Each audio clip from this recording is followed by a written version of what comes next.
Baik pemirsa, masih bersama kami di Anjang Sana, sebuah ruang diskusi untuk ngobrol seputar pariwisata di daerah istimewa Yogyakarta. Dan kita masih berada di lokasi yang begitu syahdu di Joglo Mandapa Boutique Hotel and Resto Yogyakarta. Baik Pak Wawan, tadi sempat terputus obrolan kita. Ngomong-ngomong soal visiting Jogja tadi kan salah satu tujuannya itu untuk mengontrol dari jumlah wisatawan yang datang berkunjung ya Pak ya. Nah Pak, untuk sejauh ini pembatasan jumlah wisatawan yang berkunjung itu seperti apa sih Pak penerapannya? Ya, baik. Sebetulnya prinsip pembatasan itu berawal dari jaga jarak. Ya. Ya, jadi selain cuci tangan, kemudian kita harus tes suhu, sebetulnya berawal dari jaga jarak. Nah, jaga jarak aman itu kan 2 meter Pak Andika. Ya. Artinya kalau kita terapkan ya di destinasi wisata itu setidaknya kalau saya buat simpel sederhananya itu paling tidak sekitar separuhnya. Jadi separuh dari kapasitas sebetulnya idealnya. Sehingga dari data itu kemudian kita informasikan ke pengelola ya. Pembatasan idealnya misalnya katakanlah sebelumnya 1000. Itu berarti kita harus memantau jumlah wisatawannya sekitar 500 maksimal. Jadi itu untuk keamanan jaga jaraknya tadi sebetulnya ya.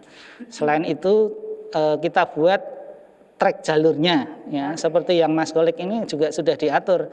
Yang naik nanti jalurnya sendiri, nggak ketemu dengan yang turun. Tidak papasan ya Pak? Tidak papasan. Kemudian di atas juga diatur, di komplek yang lainnya, spot lainnya juga kita atur sehingga tetap bisa jaga jarak. Jadi sebetulnya kalau kita bicara mengenai carrying capacity itu berawal dari bagaimana kita agar tetap jaga jarak, menghindari kerumunan, sebetulnya begitu. Sehingga sekali lagi di Pranatan Anyar Plesiran Jogja kita juga atur hal tersebut ya, sampai ke destinasinya agar tetap memperhatikan kapasitas dari setiap destinasi wisata. Ya. Jadi pengelola pasti sudah tahu. Ya. Artinya ini tiap-tiap destinasi wisata akan berbeda ya Pak ya, akan untuk penerapan berbeda jumlahnya, ya. Tergantung kapasitasnya ya. Betul. Oke, baiklah. Tapi artinya juga ini jadi tantangan tersendiri bagi pengelola wisata untuk bisa membatasi jumlah dari wisatawan. Mas Kolik, ini yang juga jadi pertanyaan nih. Kalau jumlahnya dibatasin, sedangkan saat ini kan kalau boleh kita bilang penerapannya lebih ketat lagi ya Mas ya, dengan menyediakan tempat cuci tangan, kemudian juga operasional sebagainya juga kalau boleh dibilang mungkin semakin perlu diperhatikan meningkat ya Mas ya. Dengan pembatasan jumlah wisatawan, ini bagaimana Mas pihak pengelola bisa dalam artian mengantisipasi adanya permasalahan yang timbul dari hal tersebut? Jadi dengan adanya protokol kesehatan yang bisa dibilang ketat, itu kan juga berpengaruh juga di operasional kita, maksudnya biaya operasional. Maka kami kemarin juga sudah audiensi ke Dinas Pariwisata, baik kabupaten maupun provinsi. Salah satu cara bagi kita adalah menaikkan tiket masuk. Karena ya tempat kami kan daerah yang sulit air, walaupun ada tapi mahal kan gitu. Nah ini wastafel yang kita sediakan selain support dari dinas kan juga banyak Mbak. Bahkan teman-teman yang teman-teman kita lama berkunjung ke Breksi gitu, kita banyak dibully dari destinasi wastafel kan gitu. Karena saking banyaknya ya Mas ya, kan demi kebaikan itu. Ya. Jadi menjelang uji coba itu kita sudah menyiapkan lebih dari 80 wastafel yang kita sebar di berbagai titik kan seperti itu. Dan yang selanjutnya tadi untuk tentang kapasitas, ya karena Breksi itu kan lumayan luas Pak. Betul. Jadi, sangat luas ya Pak ya. Sangat luas. Tempat non parkir atau venue non parkir itu kan masih lebih dari 3 hektar. Luar biasa. Kalau separuhnya kan berarti masih 15.000 meter. 15 meter misalnya dibagi 2 lagi masih 7.500 pengunjung dalam satu hari. Padahal itu 7.500 pengunjung dalam satu saat. Nah itu kapan kan seperti itu. Suatu saat nanti ya Pak membaiknya.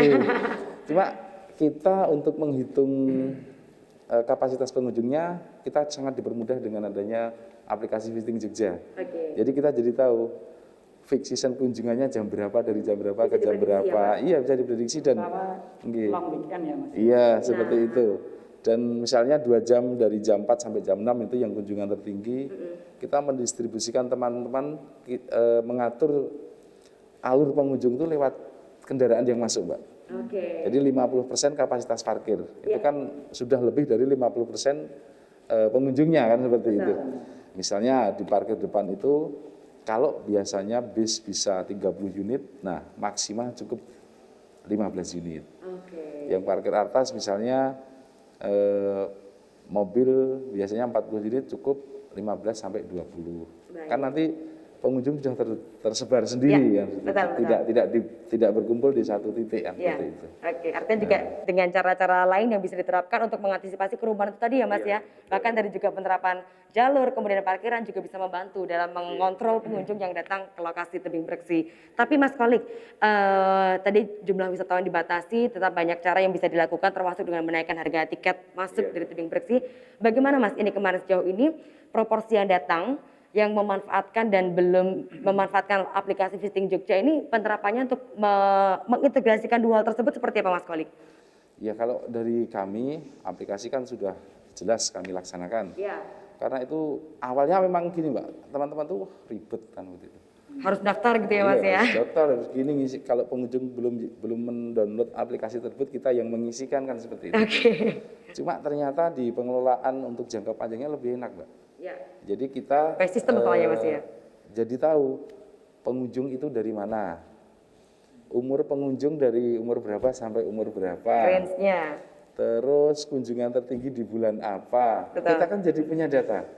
Itu menyangkut ke depan untuk promosi kita, pangsa pasar kita kan jadi jelas. Nah, ada benefitnya ya Pak ya. Terus kita misalnya saya di sini, saya pengen tahu sekarang kunjungan berapa, tinggal klik udah tahu. Sehari dapat berapa udah tahu. Seperti itu. Kembali lagi untuk bagi pengunjung sendiri itu untuk aplikasi ini ya kita kembalikan ke pengunjung. Walaupun kalau secara persentase kan juga masih dibilang rendah yang reservasi online. Akan tapi kalau yang masuk di destinasi memang sudah kita catat di aplikasi tersebut.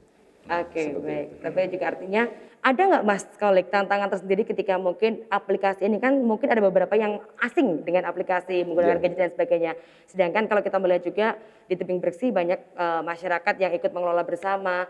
Ada nggak Mas kesulitan dalam mungkin mengajak para pengurus terutama pengelola untuk bisa lebih dekat dengan gadget, dengan aplikasi seperti itu Mas Kolik? Jadi kita pilih kan juga anggota kita kan juga banyak yang muda-muda masih. Bahkan ada yang masih kuliah, jadi sudah sangat akrab dengan. Jadi tidak masalah ya Mas soal itu ya, bisa diantisipasi. Iya, saya aja yang zaman old mudah kok. Oke. Bapak, tapi kalau soal yang Mas Kolik sampaikan tadi juga bahwa ternyata dengan penerapan adanya banyak wastafel dan sebagainya, wisatawan sudah mulai kembali datang dan juga merasa aman berwisata ke tebing Breksi. Kira-kira Pak, apakah ini juga menjadi pengaruh dalam artian apakah ini juga berkontribusi dalam menurunnya peningkatan jumlah kasus yang mulai membaik dalam artian jumlahnya tidak seperti dulu ketika penambahan kasus begitu banyak, sekarang kan sudah mulai membaik angkanya ya Pak ya, walaupun juga boleh dikatakan belum aman tapi sudah mulai membaik. Apakah ini juga punya kontribusi di hal tersebut Pak? Ya tentu terhadap kondisi yang kita rasakan saat ini bahwa adanya COVID ini mempengaruhi semua ya, terutama sektor ekonomi, pariwisata dan sebagainya. Cuman ketika kemudian ini kita tidak melakukan sesuatu ya, tentu kan kondisinya akan lebih parah lagi ya. Jangan-jangan nanti matinya mati kelaparan kan gitu. Jadi bermasalah lagi ya Pak ya. Jadi masalah lagi kan gitu. Karena tidak ada aktivitas yang bisa dilakukan. Sehingga penerapan CHS di tempat pariwisata ini tentu penting ya, dan kondisi yang ada ini kita ambil hikmahnya aja lah, justru daya kesehatan masyarakat saya kira sekarang semakin lebih meningkat ya, tingkat kesadaran terhadap kebersihan. Ini kan hikmahnya luar biasa ya sebenarnya. Yang tadi disampaikan oleh Mas Kolik sampai disebut destinasi wastafel. Karena ada wisata wastafel. Itu akan lebih bagus lagi kalau 80 wastafel itu ternyata semua beda. Waduh, bisa jadi ini ya Pak ya, saya tuh daya tarik sendiri mungkin daya ya. tarik sendiri. Memang kita buat unik. Oh, Jadi ada patung semar, ada naga, ada bunga. Nah, ini kan wah, iya. Ada artnya juga berarti Mas, ada nilai seninya di situ. Dan kita buat juga dari batu breksi. Oh, baik.